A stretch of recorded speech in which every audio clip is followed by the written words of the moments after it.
আসসালামু আলাইকুম দর্শক, আপনারা এখানে একটা ছবি দেখতেছেন। একটা গাছ, পাতার বন্ধে লেখা আছে বৌদ্ধ, মুসলিম, আদিবাসী, হিন্দু, খ্রিস্টান। আর যে গাছটা এটা হচ্ছে বাংলাদেশ। লেখা আছে পাতা ছেঁড়া নিষেধ।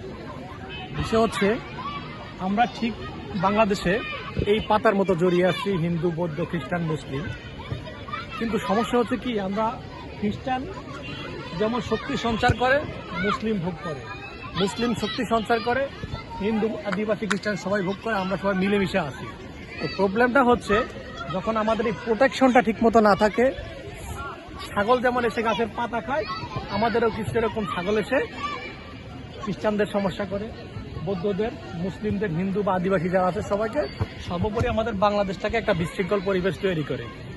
এই যে গাছটাকে সুরক্ষা দেওয়ার দায়িত্ব হচ্ছে আমাদের দেশের যে একটা মালিক আছে সরকার, তার সে যদি যথাযথ প্রোটেকশন দিতে না পারে, গাছটাকে সুরক্ষা করতে না পারে, এরকম ছাগলরা এসে আমাদের খ্রিস্টান, বৌদ্ধ, মুসলিম, হিন্দু, আদিবাসী যারা আছেন সবারই ক্ষতি করে যাবে। তো ধন্যবাদ ভাই আপনাকে। বিষয়টা হচ্ছে আমরা আশা করব যে আমাদের যে কর্তৃপক্ষ আছেন, এই গাছ যে নামক বাংলাদেশ আছেন, এটা যারা নেতৃত্বে আছেন, তারা এটাকে যথাযথ সুরক্ষা দিয়ে রাখবেন, এটাই আশা করি। ধন্যবাদ। ঠিক আছে।